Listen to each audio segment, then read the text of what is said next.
shut into this thing as rather than sit on it. Absolutely no fuselage bearing whatsoever. Rocket tape used extensively as a training. A copy of the earlier German SG38 Schulreiter, which was first in the late 1930s. A high cable brace wing, which is just an open truss framework.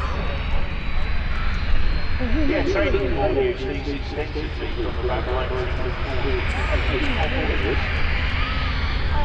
Imagine being a young teenager having that thing strapped on your back, bunching bombs off the side of it.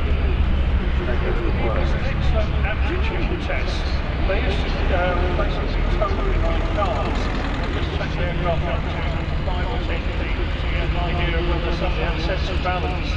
It had